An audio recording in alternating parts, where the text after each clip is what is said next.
It's Around the House. When it comes to remodeling and renovating your home, there is a lot to know, but we've got you covered. This is Around the House. Welcome to the Around the House show. This is where we talk everything about your house every single weekend.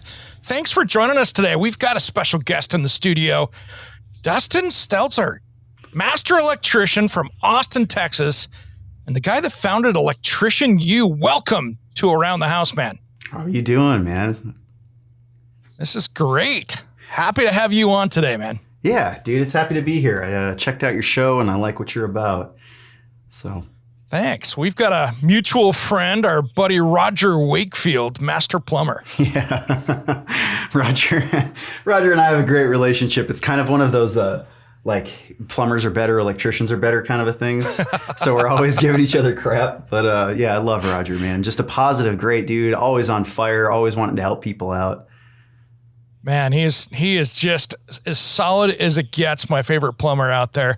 Well, I wanted to talk to you today, man, about so much that you've got going on. I love how you're just blowing up the electrical space out there and really giving some education to electricians, but including homeowners as well, for people trying to tune in and learn something else out there, because I think there was such a need for that. And man, you've just jumped in and filled that space full steam.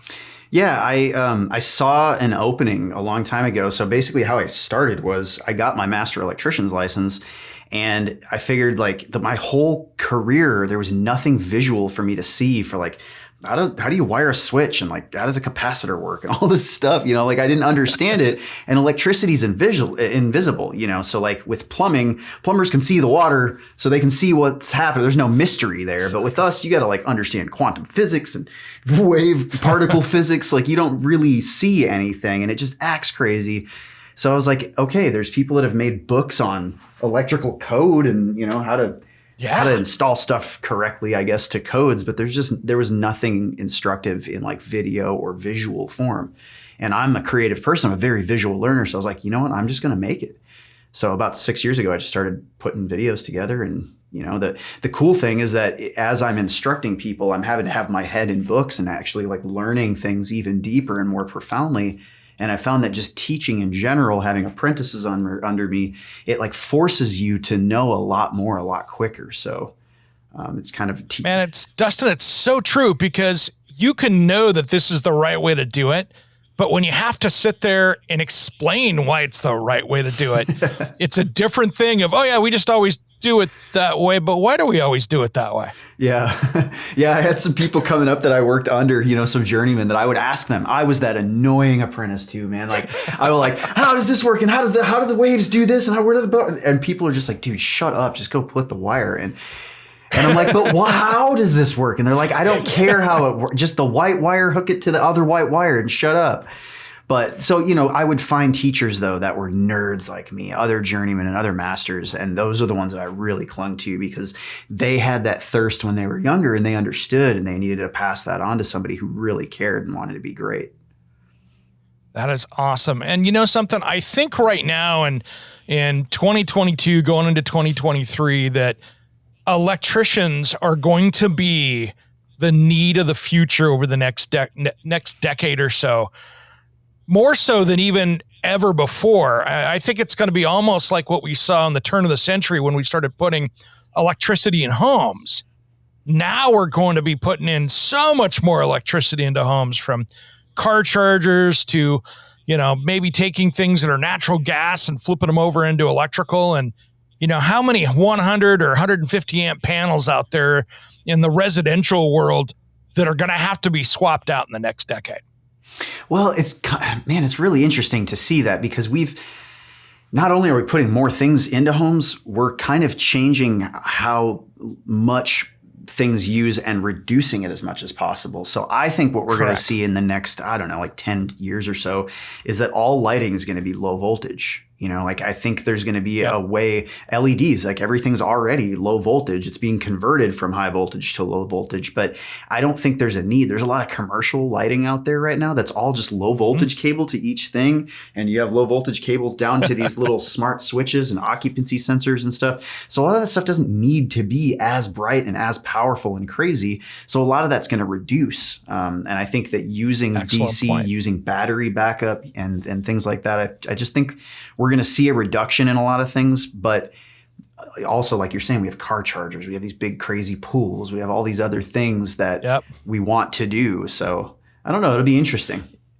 Yeah, I just look at it, the general homeowner out there that's got maybe that 100, 150 amp panel, and they just went out and bought the latest electric car, and they want to put a hot tub in, and all of a sudden they got more amperage pulling out of that panel than it was originally designed for, not counting the rest of the house, right? Yeah, and that's, there's a lot of houses, like my house was built in 1968. I got like a 100 amp panel on my, it's an old Zinsco, which they don't even make. I don't think like old stuff that definitely has to be replaced. But I will say too, a lot of people kind of misunderstand when they look at a panel. They think, okay, I have to add up every single one of my breakers, and that's how big my panel is. And it's like, nah, most of what's in your panel, you're not using like even a tenth of. If you have a 200 amp panel, you might be using 20 amps maximum ever. There's so much capacity. But yeah, if you're adding something like a Tesla charger and you need like 80 amps sustained for 8 straight hours or something like that, then yeah, you'll have to upgrade your panel, which is good for me. So true.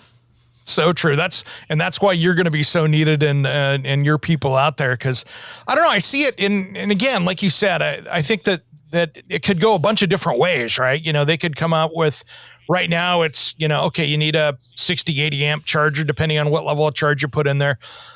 But then who knows, maybe they turn around and boom, it's something else, in 2 or 3 years that doesn't require that, which will change the entire plan that they're going to need to do to put in that much amperage. Cause my old house here that I have built in 79, I had the old split main Cutler hammer, like to catch on fire. And ironically, I bought the house and I looked at that panel and I went, that's a little smoked. Okay.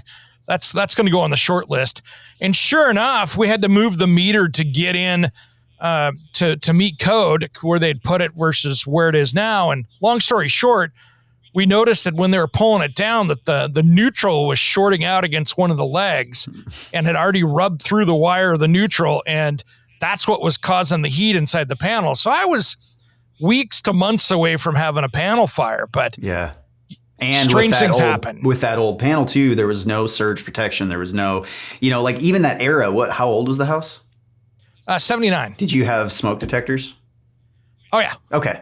So that's the thing though, is a lot of houses back then, they didn't have any smoke protection or any kind of fire protection. They didn't have a lot of the breakers just weren't smart enough, or they weren't, not that they weren't smart enough, but over time they aren't as effective as they used to be. So they wouldn't trip. Or you'll have like a bad bus connection. So the actual bus where the breaker snaps in, there's like a loose termination. There's all kinds of stuff. And then over the years, all of the change in temperature, all the moisture, there's disasters waiting to happen everywhere. That's one of the things that bugs me sometimes when I jump on Craigslist and Facebook Marketplace. I see people selling those old breakers that came out of, I don't know if it's some apprentice or somebody that's at the junk pile at the, when it's coming out of the van at the end of the day, but I'm seeing, black market breakers out there of stuff that they haven't made for 30 years. Right. But it's like, oh man, why don't you guys just swap that panel out instead of trying to do that much with it? Yeah. Yeah. It's actually, it's really dangerous to be doing that. But I know a lot of, us electricians that have been, 15, 20 years and older, we would keep the old stuff that we would tear out of panels, because say you got like an old ranch out in East Texas somewhere, way in the middle of the boondocks, and you got some old grandma that's like lost power, and it's like, dude, I got one of those. I just keep it in my truck. I can go throw that in there. It's better than the one that's burnt out. Completely understand it, right? And then I'll hit her with a $3,000 service build next weekend, but like right now, I got to do something. But what's cool now, it's a Band-Aid, right? Yeah. But there's a lot of other breakers out there. I like to tell people not to do that anymore, because now there's companies that are making brand new replacement breakers that have like good springs in them, and they're actually UL listed and stuff like that. So true. So true. What are you seeing out there? I mean, the trades is something that you and I can sit here and talk for 4 hours on about getting people into the trades. But man, there is such a shortage out there. And my impression is that we're going backwards, not forward. We just can't get the young generation into the trades fast enough to replace all those guys out there and ladies that have been ready to retire now that have done their 30 or 40 years. Yeah, it's a culmination of a lot of things. So right now, for those listening that don't know, there's a thing that we call the skilled trade gap, and it's a huge gap from the people that are retiring, 50s, 60s, to the people that are coming in the trades that want to be YouTubers and play video games and stuff, and they just don't have the same desire. And there's nothing wrong with that, but they don't have the same desire to go out and actually sweat and break their knuckles doing stuff if they can make more money doing other things. So this generation that's very digitally minded, they've seen, wow, there's tons of people making millions of dollars not sweating. Why do I want to go make a little bit of money doing whatever? But I think what needs to be understood by kids is, or told to them, is you can actually make a really, really good living doing a trade. And you'll always have work for the rest of your life. You're never going to be sitting there without the ability to find work. And that's a problem, as seasons go. Like, people are out of work when you work in an IT and you're coding. There's like 50 million people that code. And if the company downsizes, you're just a number. They don't care about you. Just like Twitter? Yeah, I know. Yeah, so it's like a real skill that you actually know. And the cool thing is, like, you can whip out tricks when you're at parties and stuff. I can't tell you how many vehicles I've started from grabbing some Romex out of my truck and just like pulling, and twisting some wire together and boom, just hold it on there. And people are like, what did you just do? And I'm like, bro, electrician. That's an S on your chest, like you're Superman. Exactly. But it's also, electricity is dangerous. It's cool. There's like this awesome cool factor to being an electrician. And I think I've seen almost every person I have gotten into this trade stick with it because they're like, this is the cool. Oh, I'm sorry. Can we not cuss? Oh, you're good. Okay. This is the coolest thing I've ever done. There's all these machines and motors, and electricity's invisible, and it does all this crazy stuff. So I think we need kind of a re-education of what it means to work with your hands. And I think the biggest problem is that schools don't teach that this is cool. They teach like code programs and make video games and stuff, and the kids are immersed in that world. But I think schools don't teach like, hey, if you take something apart and put it together and see how a thing is built and how this works, like, you can make money doing that, and you could be really good at fixing stuff. And I think there's a lot of people that would love that if they knew, hey, I don't have to go to college and go into debt, and I can still have a good life. I think that it just needs to be broadcast more. Yeah, I mean, if you're a kid that's loves science and math and like working with your hands, you're gonna make more money as an electrician than you are gonna be that middle school science teacher. So if you really want to be able to give yourself some freedom and a good income and not have the college debt, go be an electrician. Yeah. And, that's funny that you bring that up, too, because a lot of teachers out there are like, well, you need to get a degree or else you're going to end up being a plumber or like, it's like, dude, I know plumbers that have multiple homes that are balling, that have beautiful, like Audis, exactly, all kinds of crazy cars, pools. They go on vacations. They're wealthy. So sure, there's with any job, you could be the one scientist guy that works at the corporation, or you could be the scientist guy that started his own corporation and is like bajillionaire. So you could be an electrician that's just working out in the field and you get a great wage and that's it. Or you could be like kind of crazy about electricity and want to start a company and have trucks and have all this stuff. And you can make an outstanding living for yourself. I mean, great example. Right now, I know of probably 4 to 6 positions that if I had a friend that was on the East Coast right now wanting to move out to Portland where I'm at, that I could say, okay, I'll get you a year contract and a $20,000 signing bonus just because you want to come out here and work. Yeah. And I know a guy that'll write a check tomorrow for $20,000. Yes. Like, just so you can get out here and work. And come on, who does that? Yeah. And that's the crazy thing too, is trained people that really know what they're doing. They have a blank check anywhere they go. They can get paid anything they want. They're in high demand and they're so hard to find. If I was just to announce like on YouTube, hey guys, like I'm looking for a job, who's going to hire me? Like, I know the opportunity because I'm actually one of those super passionate guys that's going to be a lifelong electrician that's always trying to move and shake and hustle and do a good job. Like that's really hard to find. Finding apprentices, they're a dime a dozen, right? If you're finding people that don't know or don't really care, they're everywhere. Yeah. But they're replaceable. What are you seeing right now on the apprentices that make it through? Are you seeing a 50, 60% rate in your area? What are you seeing out there? Because I know it's different. It's different everywhere. What do you mean a 50% or 60 rate? Well, people that start as the apprenticeship program and actually make it through to the other side, entering boot camp versus turning into the electrician. Are you seeing a pretty successful rate for those? Or I know a lot of it's on the person. Well, and a lot of it's on the company. So I think most of it, I think 98% of that, the answer to that question are the people that this new person that's insecure and doesn't know anything has to work under. And if that person, male or female, is working for people that are not mindful at all, that don't care, that are just, jerks all day, just berating people. Yeah, they're going to equate that is what an electrician is, and they're never going to want to do it. But you got people that are like really on fire about it and love it and teach safety and training and always want to give opportunity and like bring somebody along and like really groom them. It's a whole different experience for their life. Like when they go home at the end of the day, they're like, dude, I love my job. They tell their wives, like, I can't wait to go back to work tomorrow to work with that one guy, like shows me all the crazy things. And then when you're at work, it's like somebody's like putting faith in me and they trust that I'm going to do a good job and they're teaching me how to do a good job. It's a whole... Who is teaching is the biggest thing out there. Granted, yes, there's a whole different generational thing. Like my son is 17, he's about to be 18, and he started his apprenticeship last year. So like just during the summer, He came and worked with me every day. And because he was working with me, and there's mutual respect there, and I wanted to teach him, and he wanted to learn. He soaked it up, and I told him, like, working hard, I show him by working hard that working hard is the right thing to do. So he works hard, so he loved it. And he's like, dude, I don't want to go to college. Like, I want to be an electrician. This is the thing.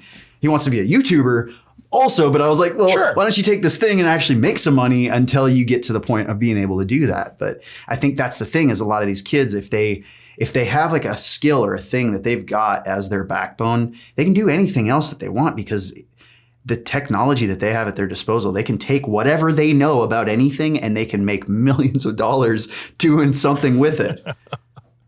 So true, man. And electricity is interesting. It's one of those things that requires a fair amount of math. And the more you learn about electricity, the more you realize that there's more science and math in there than you think there is. It's shocking. I don't mean, is that a pun, but how much people have to know to get into there because, you're figuring it. There's a lot of math in electrical work. It's not just going, oh, I need 20 amps this, 10 amps there, 14 to what, no, that's the basic stuff. The hard stuff is figuring loads and all those other things that once you get it is easy, but there is some learning to it.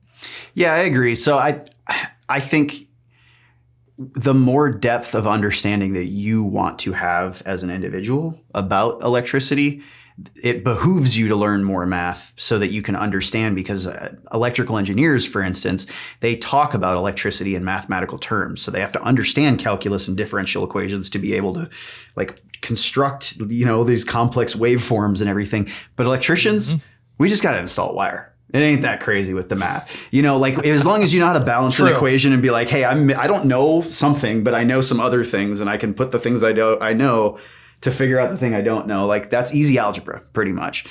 There's tape. Great example. Yeah. There's tape measure stuff, like if you're working, you're always measuring like, what is like 49 and 5/16 divided into 3, but you got a phone, you can figure that out. Right. So it's not that fair point. Yep. Yeah. The craziest thing with electricity is understanding what it is and how it's working because you can't see it. And then you've got all these people that just have these weird generalized misunderstandings and contradictory things. And so like nobody really knows what electricity is, but we have a model that we use in science and we're like, there's these electron things and just go with that, Oh, it's so crazy. And social media, I'm in a lot of the different residential homeowner groups out there on social media and I'll see stuff where somebody's trying to take their their welder outlet in the garage and split that off into a a plug-in for their drill or something, or there's somebody with a 80-year-old house that's got 2 wires in that box for the electrical, no ground, and they're trying to figure out how to deal with that. Do I really have to run a ground around? There's so many little things that homeowners, I love for them when they see this, is I just turn around and go, hey, look, if you don't understand this, this is why you bring the professional in. If you have to ask the question that you're asking, then bring the pro in. It's going to help you so much. Yeah. Yeah, I try to tell people, so my YouTube channel is called Electrician U, not Electricity U. And I always try to tell people, like, this is for apprentices who are electricians to help them further understand what they're doing for a license with legal liability backing. Exactly. I don't ever tell homeowners, like, go out there and do your own electrical. Like, you a lot of places you can pull permits. Like in Austin, there's a homeowner's permit. To do work though under a homeowner's permit, you cannot hire other contractors for anything. You have to take all of the liability on your own, and it still goes through an inspection process, but the inspector will come through and be like, okay, you obviously have no clue what you're doing. Like, you need to at least hire a master to come in here and tell you how to do things correctly, but don't let him touch anything, because then it's his liability. But yeah, that makes sense. I try to tell people, like, don't do your own wiring, because most of the work that we do is fixing husband's wiring who said they were going to do it, and not have an electrician come out. And the wives are always the one that call. And we have to fix a lot of stuff because they don't understand. They think that they just see a picture in a book, and it's like, no, there's a lot more to it. Now, here's a secret for all of our listeners out there that check out my videos and stuff that I've done over the last 6 years. If you'll notice, you never see me hooking a wire up in those, and I do that on purpose because I don't want ever this to be a DIY video for how to hook something up electrical. I'll be putting a vent fan in, I'll be putting an outlet in, and I'll go, all right, well, we'll be back in a second, and all of a sudden it's working again, because if I have to show you that in the video, again, this is why you need to have that licensed electrician out there to do that work for you. I don't want to be the one teaching you how to do it, because your situation could be very wrong or different or anything else, and that can go badly, like you said, from a homeowner point of view. Yeah. And I always try to be really mindful of that, right? Like when I first started making content, that was my biggest fear. Is I was like, oh my God, if I do any kind of misstep, every electrician on the planet is just going to light me up. And it's funny because I will watch other people's videos and I'll be like, oh, wow, you're really just working on that whole panel live, opening that up and just telling Mr. and Mrs. homeowners to start doing, stuff on live circuits. And you're not going to say, go shut the main off. You're not going to talk about wearing hot gloves. You're not going to insulated tools, nothing.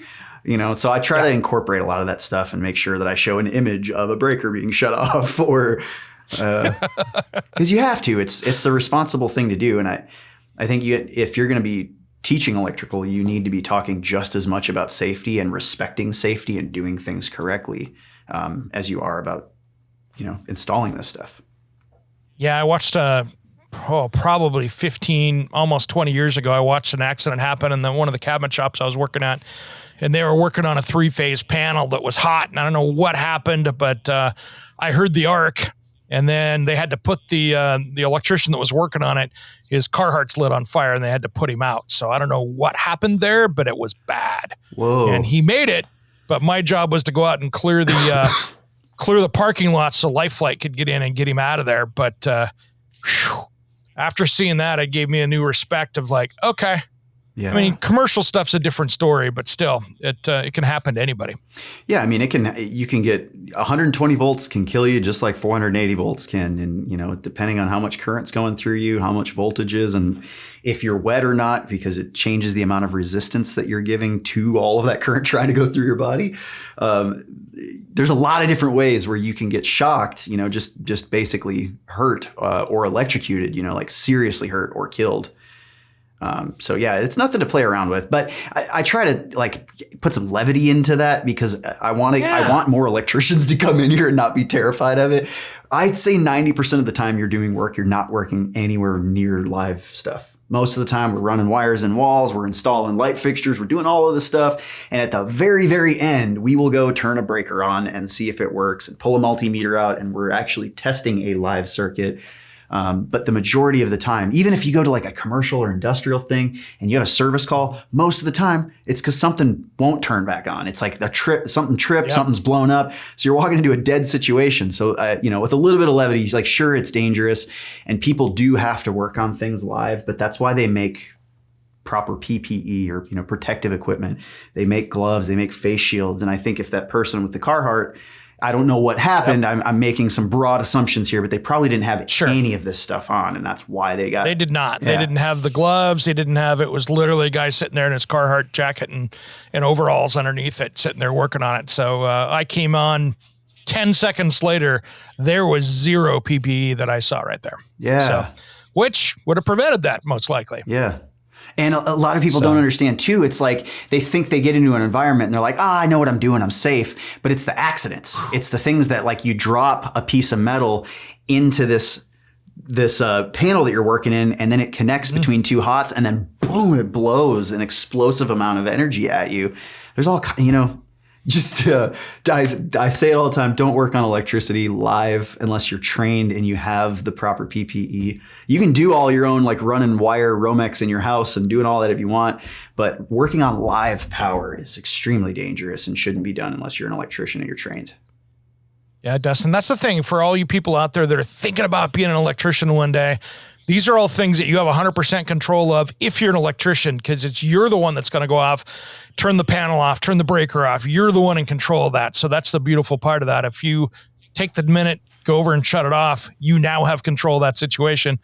And like if it was a commercial project, you'd actually go lock it out, for instance, versus that. And you're still in control of the whole situation. So is it dangerous for you? No. If you take the right steps, that's not going to be your problem.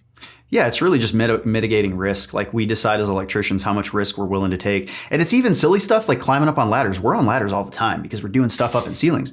So it's like, how janky of a ladder setup are we going to try to do to get up to this 27-foot light that we got to hang? Are we going to get, some people will do crazy stuff. And it's like, you're literally putting your life in risk to put a light fixture up that you're getting paid $25 for this 1 hour it's going to take you to do. You really, for $25, it's worth risking that? Like, no. So the best companies are the ones that preach safety and that actually overtrain to the point where it's like obnoxious how much they're talking about safety and doing things right. Yeah. Those are the best to work for because they'll never put your life in jeopardy.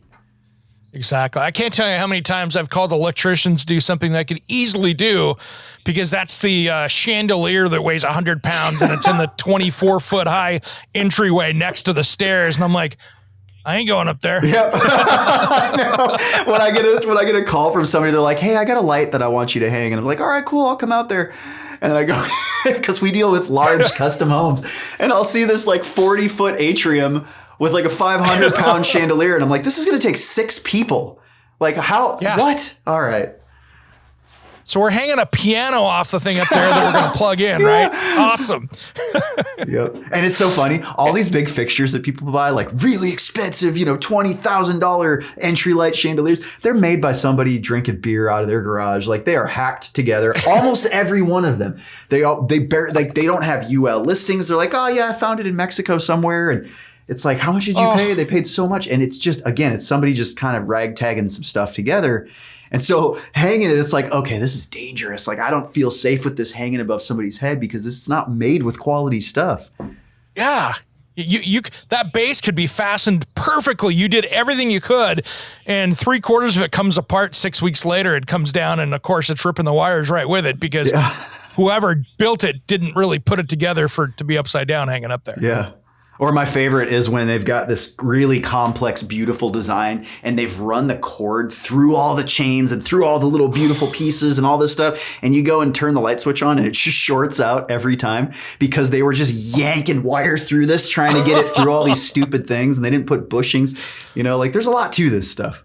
But then you have to go take the entire thing you spent all day putting together and take it all back down and find a short and rerun new wire in it. It's stupid. Man, it's interesting that UL listing something interesting. And I ran into this with my brother here years ago. He's got a vintage house and he bought some streetlights to go around the sidewalk and stuff around the outside, pulled permits, did everything else on it. Actually had a guy come in and run the wire and do it all for him. But the final inspection, the inspector came up and went, where's your UL listing on those lights? Mm-hmm. And they have the right to do that. They did. Yeah. And he had to send them off and get them certified. And that was not easy. No, it's not.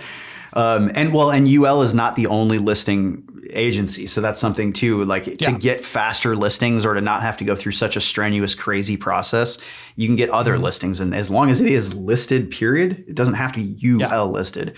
But that was the problem with Federal Pacific. I don't know if you know about the whole Federal Pacific breakers thing. They were lying and they were saying that they had they had gone through all the listing procedures, and then they got their listing taken away after they realized that all of their breakers weren't tripping and there was a hazard, and they kept selling them with the UL stickers on them for years, for like 20 years. They just kept doing it. And so finally, I think in the early 90s, like 92 or maybe late 80s, they got shut down. They had to close shop because they had lied to the people about all of it. But it was all inspectors that were going out. After that, there was this huge wave of like every inspector was like, super, is this listed? Is this listed, to make sure that this is listed? Yeah. So I haven't heard of an inspector checking a UL listing ever in my entire career. So that's kind of crazy. It was crazy. I was first thing I asked my little brother was, okay, who'd you make mad down there? Who'd you make mad? Because that was pretty crazy is what that was. But what are you seeing out there too, as far as, one thing I really like about what I'm starting to see out in the trades, but man, the females that should be in being electricians and plumbers out there, I'm liking what I'm seeing of the trend of our female population starting to get into these trades. And it's not the problems that we saw 25 years ago compared to now. But I think there's such a huge opportunity out there because you're seeing workwear being built. You're seeing all these different opportunities. And I think it's a missed opportunity for plenty of people out there that want to get into the trades. Yeah, I agree. I think, we have this whole skill gap problem. Mm-hmm. And I think if we just hired as many females as there are males, it would fix the whole problem overnight. Right. The industry is very male dominated. So there is, I'm friends with a lot of females that are in the trades, and we talk in ad nauseum about the issues and the reasons why there aren't more females, or the issues that females have when they come in. And really in today's world, I think people are a lot more mindful than they used to be. They understand that the culture and people act differently, and people just like respect and mindfulness and all of that is something that people care a lot more about, and they won't put up with if there's not that in their environment. But there's a lot of things that like, because this is a male dominated industry, that we just don't know about. It's not that we're a bunch of chauvinists, like male pigs that just want to hold the woman down. It's nothing like that. Most dudes are like, dude, hell yeah, we got a woman that's like on the job site. Yeah. And it's like this competitive thing, but it's fun. But there's a lot of things like just porta-johns out on a job site. Yeah. They like, females need bigger, cleaner, well-lit spaces for what they have to do compared to a dude that can just go and like, doesn't matter to us. But the Home Depot bucket in the corner is perfectly fine to them. And that's not what they need for the job site. Yeah. And so it's just things like that need to be brought to the attention of people so that something can be done about it. But the industry, I think in general, is a lot more welcoming than it ever used to be. But there still are people that just don't know how to act around a woman. One of the biggest complaints a lot of females have is that they are thought of as a girlfriend prospect instead of just a worker. So like everybody's trying to figure out like if they can date him, or if, or like, or the other one is, hey, can I carry your ladder for you? Or, hey, let me get that. It might be too heavy. Or, hey, don't fall off. Offensive. I know. But it's even homeowners. It's not even just regular people. Like homeowners will be like, oh, woman electrician, are those tools too heavy? And they're not trying to be mean. They're trying to figure out, how do I talk to this human? This is just a bizarre thing. And it's like, no, just talk to them like you would if they were a dude. You would give them respect first because they're wearing tools. They're obviously qualified or they wouldn't be there doing it. Don't treat them any differently, and stop trying to hit on them. They're people. They're just normal people. Exactly. It's one thing too, and I'll say this to all the manufacturers out there that are listening to this, because there are a few of them. And I think one of the biggest complaints I'm hearing is that, yes, there are things that are built for women and boots and clothing and stuff, but we're still not there yet. It's like we're 20% there, because maybe with the PPE and the workwear, okay, some of it's being made in women's clothing, but not all of it is, or not enough of it is. So there's some companies that have gone out and gone, okay, hey, we've got a good start. And I appreciate the good start that they're out doing it. But I can't wait for that day when they're actually coming out and putting out an equal line for the male and female side of things out there, because I know we've got more to go, but that's one of the biggest complaints I've heard from my friends in the trades, that there's a little bit more to go on getting the right workwear out there. Yeah, I think there's a lot more to go. I think there tends to be a trend of like, hey, we want to just be the cool company that is seen as caring about a certain group of disaffected people versus people that understand the problems and are themselves the ones that are going to solve the issue. So I think a lot of female-run companies, I think you're going to see a lot more clothing companies that are female run, that are like, let's make some clothes for us, that we understand the problem. But I think there's a long way to go, because there's so many products that have to be thought of in terms of hand sizes, waist sizes, body shapes, different frames, different like issues with how bodies work. Like there's just a lot of other things to consider. And I think if it's still largely all male run from the top, we're still going to be trying to like put a hammer, on an apple and think like, it's a good match. Yeah, and I'm going to call the retailers out, because that is part of the problem here. These companies are really good, but I am going to say that the other issue we have out there is retailers, and they need to make the shelf space for that as well. Yeah, I agree. And obviously, like throughout history, things don't get taken care of until people are loud enough about the problems, right? Like power historically always has to be taken; it's never given. And so I think to make things happen, to shake things up, there needs to be voices and people stepping up to take care of the problems. And we are starting to see a lot of that. I don't mean to be, sound so drab about it all, but there does need to be a lot more. I love to see change, and the more we can help push that along, I think that's the positive side of this, because I think they need more advocates out there for people trying to make that change, and I love that. Yeah, and there's a lot of groups too where there's like female-only groups of like on Reddit or something like that. There's some like trade women groups. I think just every person that works with a female, or even doesn't work with a female, just being a part of groups like that and kind of listening and seeing, holy crap, like this is the issues they're having. I had no idea, because I do that too. And like, damn, I didn't even realize I was creating a problem. And like the more females that we can kind of elevate to tell their stories and create a safe space for them to feel comfortable talking about stuff, the more people are going to know, and it's going to be able to help the problem. But just like feeling like they have to be sequestered and not have a voice because they don't want to be judged. That's how a lot of them feel right now. Or the opposite, they're being like hated on because there's a lot of men out there that are like, we don't need more women in the trades. Like we're fine with all the men that we have. There's just a lot of differing opinions out there. But I have found, I have hundreds of thousands of followers. So I get comments like can't even count the comments and the people that I talk to in groups of people all over the internet. I'm like really engaged in this whole thing. And I will say probably 90% of people fall in the middle where they're mindful, they're like secure, supportive, they want to help, and they want to learn about the issue. So they're not being an idiot. That's most people. It's just that with any issue in the world, you're always going to have the opposite polarities that are way extreme. And you got that handful of percentage of trolls out there that love to roll things up. But I think the biggest thing we can do is guys out in this field is, quite frankly, listen and see what we can do to make things better. Yeah, absolutely. We don't always have something to say. We don't always have to have something to say, right? We can just listen. Exactly. Well, hey, I wanted to talk to you about Electrician U and get into this a little bit more, because I like what you're doing here. And, we've gone off on all these different things out there, but I love how you're really training people out there. Let's talk about how this was started. How did you get into this really, Dustin? I mean, obviously, you have gone to be spending a ton of time doing all this media and social media now. Yeah, it's overwhelming.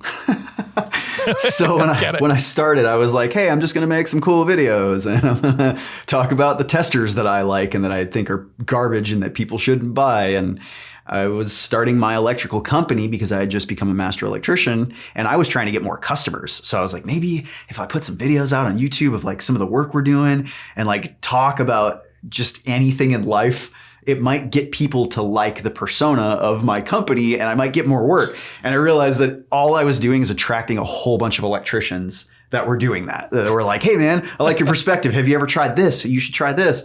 And so it became like this back and forth thing where it grew into enough people that it became a community. And then I had a bunch of sponsors reach out, and that was like dominoes, after that. Yeah. Once I realized that there are, brands that have like $1 billion budgets that are interested in putting the red tool in my hand while I'm talking about something. Exactly. Yeah. But then I kind of felt messed up about it. Like at first I was like, God, am I a sellout because I am trying to earn money doing this? And, like I was still working out in the field as an electrician, but then the income became so parallel. It was like, oh, wow, I could actually make more talking to a camera than I ever could, like 5-10 times more than I could ever do as like a master electrician. So it just kind of, the money decision was part of it, but mainly it was the massive community of people. And all of them were like, dude, thank you so much. Like, this is so needed. Some kind of visual thing of people explaining stuff and how it works. And it got to be the point where, instructors in schools use my stuff to teach in their classrooms with now. And so I would get entire classrooms of people, and I'd get instructors, and I cuss, like I'm actually an electrician. I really wear tools. I have tattoos. I was in the Marines. I speak the dirty version of English, I suppose you could say. So I think a lot of electricians were like, oh, dude, he's like legit, like he's real. And he's not a real thing. Yeah, he's not afraid to like throw out some cuss words tastefully. When I started, I cussed way too much.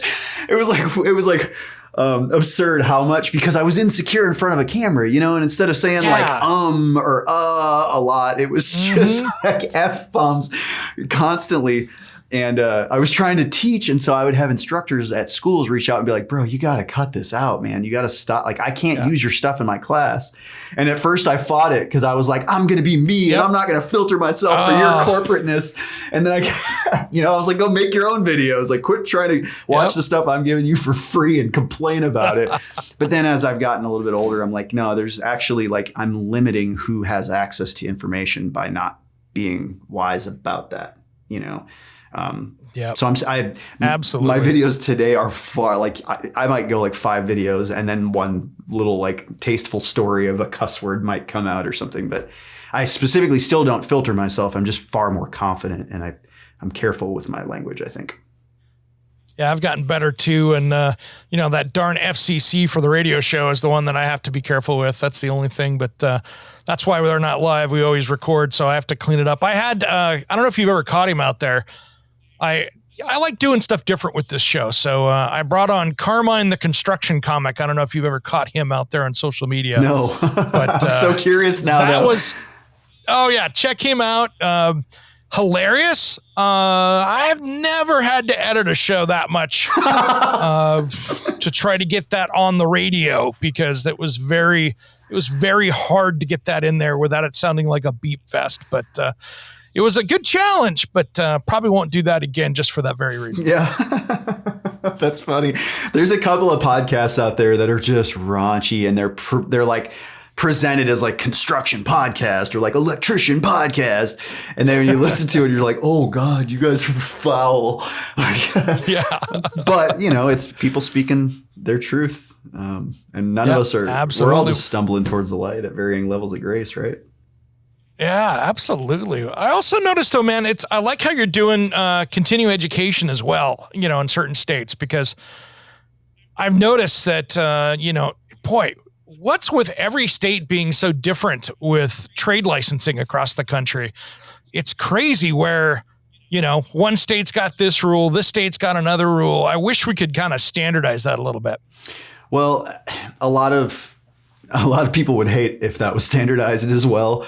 I know. All licensing for anything is always at a state level. So states have control of what they deem necessary to have licensing for. And there's states that just don't care. They're like, if you want to be an electrician, go wire 3 plugs and you're an electrician and you can now run a company. And it's seriously, I think there's only like 26 states that actually require state mandated continuing education every year. There's some that require it like biannually, so every 2 years. Mm-hmm. And there's a lot of states that have no requirement whatsoever. If you want to, you can, but you're not going to lose your license if you don't do continuing education. So here in Texas, we will. Every year we have to do it or we lose our license. Nice.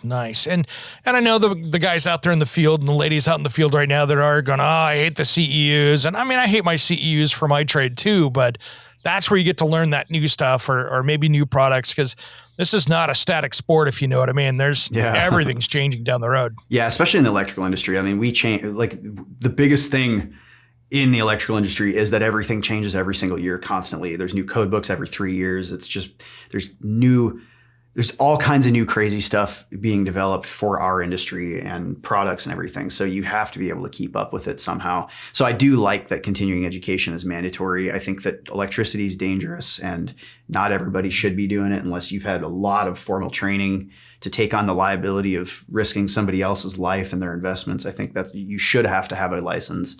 And there should be inspections to people's work, even if you have licenses. Like, I take all that very seriously. But yeah, we do. Go. Rightfully so. Yeah. And you were saying we do provide continuing education. So as a part of what I was doing, I realized that continuing education, most places, is so boring. And it doesn't actually teach you anything new. It's just kind of like, here, go through all these click screens. And it's all just the code changes from the last year or the last 3 years or something. So you'll go 3 years and have the same exact click screen course because nothing's changed. And it's like, this is BS. Like, we should be teaching and pushing that people, like, I had surgery and I had this young nurse. I woke up and I was all drugged out and she was sitting next to me with this monster textbook. And I was like, what are you doing? And she's like, oh, this is my continuing education. I'm tested over this entire book. Every single year, there's a new monster book. And they take us knowing stuff really, really seriously. And it just made me think, I was like, wow, I wish we did that too. I just wish there was a higher standard. So, hey, let's talk about some other continuing education stuff here and what's changed out there. Before we end up running out of time, I got a couple questions for you. What do you think about, the changes over to arc fault breakers in homes from your traditional breaker or GFCI? Oh, I think they're great. I think in general, more service calls that I get in houses are because of arc fault breakers that just don't work anymore. There's whether it be planned obsolescence and they're just planning on them failing, or it's just crappy design. There's a couple of brands that never have problems ever. Square D, QO, pretty much never have any issues. I don't have very many issues with GE. But Siemens, they're like planned to go bad every year or every 2 years, or it's not all of them. It's like maybe 3 or 4 out of 10 or 15 in a panel just go bad, and you're constantly replacing them. I think Eaton depends on if you're in the Cutler Hammer line or not, but like Eaton's got some products that are just not that great. So, in general, I do notice that every code cycle, they're pushing more and more things beyond arc fault breakers. And then they're pushing now more and more things that need to be GFCI protected. So before, none of your 220 stuff, none of your big like dryers and like, anything big had to be protected. But now everything that is 50 amps and 220 volts all has to be GFI protected, depending on where. That's smart. Yeah. Some things don't have to, but like there's just this constant push of ground fault protection and arc fault protection that is growing and growing and growing every code cycle. So I think we're probably going to see in the next, 5-10 years that every breaker in every room has to be smart enough to be able to detect ground faults and arc faults. And I just think we're going to see a big change in what a panel looks like and smart diagnostics and recording, power, like how power fluctuations happen. Surge protection, that we're moving towards this very smart electrical system kind of a thing where there's monitoring and there's just more smart logic to how breakers sense problems. Because we're still living in this archaic like 1930s push a switch back and forth kind of thing. Right. But there's brands out there that are doing crazy stuff right now. Oh, I love the new thought process on this because we've got the technology. It's out there to do this. I mean, I have that whole Sense home energy monitoring system in my house. I have the Ting system for looking for electrical fires and that kind of stuff. And when you could put that into a panel, that's doing it automatically, why not? Yeah, absolutely. I've got the Sense thing too. Mine is, it's called Wiser. It's still the Sense, same block that you have, but it's made by Schneider.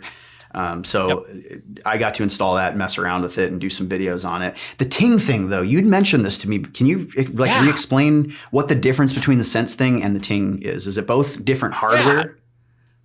Different completely. So, as the Sense, mounts into your panel and you put the little leads around the wires coming in and it uses your Wi-Fi this way. This is a little box. Hold on, I got one. Oh, that's right. You were saying it plugs into receptacles. It just plugs into a receptacle on video. I have one right here. That's so cool. There it is right there. Okay. And so literally it just plug it in. Yeah. And it is now, the way they explained it to me is basically it is like lightning has a certain wavelength of sound that comes out of lightning, and a little spark like in the back of an outlet for a stab connection that's bad or loose. It's doing the same sound. So it's automatically monitoring the relationship of voltage and those noises. So if they say, hey, we noticed a spark and we noticed a voltage thing, you might have a problem. Yeah. So it's always comparing those, and then it'll give me a notice if something's off. It'll say, hey, oops, we got a problem. And they even have $1,000 insurance policy to send out somebody like you to come out and take a look at it, because of course Ting wants to learn what's going to happen. Okay, well, that sound did this. What was the problem? Was it a bad switch? Was it, did somebody put a screw, through the wire someplace? What happened? And so they're using that just so they can keep learning from it. But insurance companies out there, check with your insurance company, guys, because a lot of these are getting given away out there just for that reason, because I think State Farm's been giving a lot away. Heck, you think about an insurance company. Okay, we can give you something to put in your house and it'll keep your house from burning down from electrical fire. Yeah. Ding. Yeah. They're in. You got to think insurance companies all want nothing bad ever to happen ever. So if they've got something like this, I would be handing this out like candy to people and be like, well, we don't want to pay premiums ever. We just want you to keep paying us every month. But if it's, if it's that good that they can detect what different waveforms are, what things are happening, because like right now breakers can detect what an arc is. There's a certain signature that an arc looks like or a ground fault looks like. Even surge protection, there's a couple of different ways surges happen. We can tell like a certain spike or a certain kind of like ringtail wave, like what's happening. But that's really cool that they're working with people to figure out every single thing and what it all is. I like that. It's super cool. It's super cool. I will say one thing I don't like about the changing code is I'm not a fan in my house of the child-proof outlets. And I get it. I used to have kids, but dude, can we not make that any harder it's hard enough to get the plug in behind the entertainment center to plug it in. But now you got to put something to block it for me to do it too? Come on. I know, man. It's everywhere that kids or anybody that might have a different, I don't even know how to say this in a politically correct manner. So I'm not going to say it, but there's anywhere where somebody might be able to stick something metal in and hurt themselves. So even like jail, like certain places where it's not just children that they're worried about. Let's just say that. Yeah.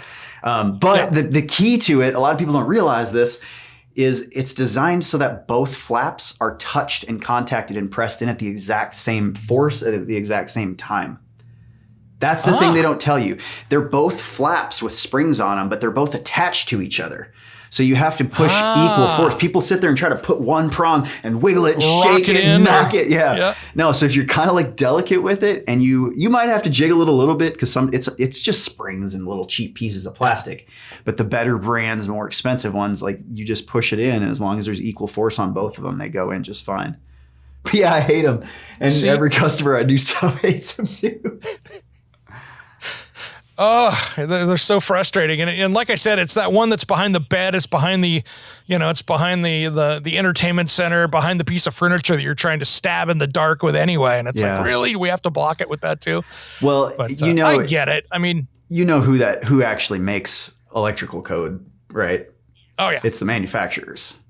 Well, not all Absolutely. of them. There are people that represent the union, that are, National Electrical Contractors Association. There's a lot of different associations, but the majority of the names in the code book for people that are writing code are manufacturers who have new material that they'd like customers to buy and electricians to have to install. And it ends up being forced to be bought because it's forced in code. Nice. No. Nice. That makes sense. No. I mean, it's just what it is. I mean, it's like the sun coming up in the morning. Somebody's got to do it, right? Yeah, absolutely. And somebody's got to do it. And they're the ones out there that are pushing it. And, I do like it, to be honest. I do like it with them pushing on some of this stuff. Like you said earlier, there's some great safety tips with this stuff that technology, if we can stop people from getting hurt, if we can stop fires from happening, I'm all for that, just to be honest. I mean, that's just where I'm at with it. But do I hate the ever-changing code? Yeah, it's frustrating. It's like, man, electricity hasn't changed. Why do we have to keep changing this? But right. I understand why. Yeah, that's where the line with me, like, I respect it 100% and it's necessary. It needs to happen. But I think that there's a lot of things that also happen because they can, because of the leverage of things. Like there's just codes that don't need to be codes, but it's that somebody's making something and they want it to get in, and that's the stuff that I can't stand. Yeah, that's the politicking side of it, that it's like, really, guys, do we have to do it like that? Oh, yeah. So, and even just to be on like the code making panel, you have to be sponsored by a mega corporation that has a lot of money to sponsor you. So it's like, it's not even really penetrable. I mean, you could be a normal electrician, and when they start sending out all the requests and things that they want to have new codes, you can submit whatever you think. But really the only stuff that's going to shake out and matter and like affect change is what the loudest people are speaking. And have the most amount of sway behind them. So it's politics, right? Like that's the side of the industry that I don't like, just because I hate politics in general, especially like industry politics. Yeah, that's the worst. That's the worst. So we're running out of time here, but I wanted to touch on, how do people find you? And if somebody wants to be an electrician, what's their best source to get going? How does somebody get going on that? Well, there's a couple of different paths. So I went up and I was non-union my whole entire career. I've never been in the union. Where I live in Austin, Texas, there's just not a large union presence. There is a union here. It's just that there's probably like 20 times more non-union people. So there's more opportunity, and you don't have to be in the union. There are places like New York City or Chicago, LA, really, really huge places that have massive union presences. And so I say in those areas, you may not have a choice. You might have to go in the union. But I think the union is an outstanding organization because it's a very structured place. It's kind of like the military, how they have pay scales, right? If you reach certain things, you get paid a certain amount. It's not based off of just kind of willy-nilly merit and who you're working for and negotiating things. So like there's a lot of structure, but they fight for your wages. They fight for your health care. They make sure that you've got benefits and you always have a job. And if you don't like something, you can call your union house and be like, hey, I want to be put somewhere else on something else. And then boom, like they just take care of you. So there's a lot of great opportunity and great training. And there's a lot of solid union electricians that come out of their training. But there's also a lot of solid non-union electricians. And there's crap union electricians and there's crap non-union electricians. I've seen it all across the board. But either way that you go up the mountain, you just get up the mountain. Doesn't really matter. Now, the one thing that I am very ardent about speaking up against is trade schools. Because not every, but the majority of trade schools out there are businesses first, not educational opportunities. They are businesses. So they require you to pay a lot of money. And then when you get out, you don't actually have anything to show for it. You still have to start at an apprenticeship getting paid nothing. And so they won't tell you that. They'll be like, oh yeah, we'll like knock 2 years off of your apprenticeship. And it's like, well, those 2 years are necessary and you need to be out in the field for those 2 years, not in a classroom sitting here learning about like drawings of switches on a board. You need real world experience. Right. And so I say people that get experience first and can wear tools and know how to use those tools and know how to install things, you're always going to get the job over somebody that's got 4 years of experience versus 4 years of schooling. You're always going to get the experienced guys the job, because that's what I want, right? I'm a master electrician. I want to know, if I hire you on day one, what are you going to do with those tools and all that material? You're going to go put it up, or are you going to not know what to do? And knowing what to do is more valuable, and they can't teach that in schools. Yeah, they're out there. You're having them pull wire, and all of a sudden they're like, "This is a lot harder. It was in the book." Yeah, that doesn't do you a bit of good. Yeah, and there are some trade schools. Again, I'm not saying every. I'm just saying the vast majority. Of course not. Yeah, don't have labs set up. You know, some of these schools actually have buildings where they have the funding to like have little setups where you can drill holes and pull wire. But even that, you got to be buying all this expensive wire and replacing it and throwing it away. And, like, it's hard for schools to be able to provide that. And I just always tell people, remember, it's a business. And so where I might pay you $30,000 a year to learn and make mistakes, they're going to charge you tens of thousands of dollars to not. Yeah. It's like, what are you doing paying for something that'll pay you instead? So that's one thing I just caution people. If you have a trade school representative or anything at like a career fair that's trying to explain, just think, what am I actually getting? Like real world, what am I getting? How long does it take and how as expensive is it? Versus just going and calling somebody that's an electrician, going through, Google in your city and go to the top 10 best rated companies, just say, hey, are you hiring? Hey, are you hiring? Hey, I have no experience, but I would love to start. Hey, are you hiring? If you're in the union, it's a little different. You actually have to go through a testing procedure. You have to test to see, if you have some like mechanical understandings and things like that, and you get put in a rating system to see who gets a job first and all that. But you do have to go through some formal training. So the union is just a little bit different. And I will say that for the non-union guys out there, I can say most electricians out there, if you call that company up and go, hey, are you guys hiring? Someone's going to at least hear what you have to say. Yeah. Right now. Or they might just care enough to be like, we're not, but like, here's the steps you need to take. If you call this person over here, I bet that they're hiring, or, Exactly. Yeah. Just don't be afraid to call around and see. Real quick, I wanted to mention this before we jump out. I love, and it's been a few years since I've seen it, but I caught it one time on like ESPN or something, the Electrician Olympics, whatever they call that, where they're sitting there and they have to wire a room up in like an hour or something stupid. That's fascinating to watch on television. Yeah, it really is, especially when you have a good production company that's producing the show. So I'm actually there's a few of them. Different organizations do them, but there's one this weekend, this Friday, that I'm going to. I think it's Friday, Saturday, and Sunday. It's from Ideal. It's the Ideal National Championship for Electricians. And over time, they have like local competitions where you can go to a supply house and they've got little setups that for certain supply houses that participate in it. And you do a couple things and they time you, and then you figure out if you advance to the next round. And then they kind of like, just like any tournament, they make it smaller and smaller. And then for the nationals, the people that get picked, there's like 200 and some people, and they all get flown in. There's people from different countries, from like Australia and everything. And they have a big, huge thing, and it's it's filmed.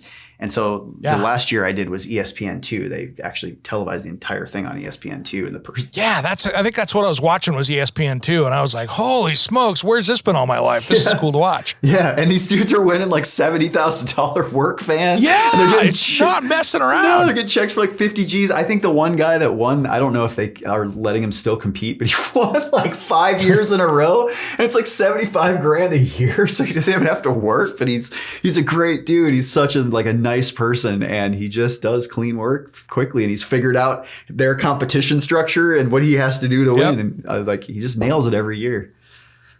They're like, can you come work for us and be one of the announcers, because we're tired of writing you checks. It's cheaper for us and better for the sport if you come up here and come on the camera side versus the participant side. That was somebody that was telling me, I think last year, that they were going to try to tell him to like come and teach or something like that instead of competing. And I'm like, that's funny.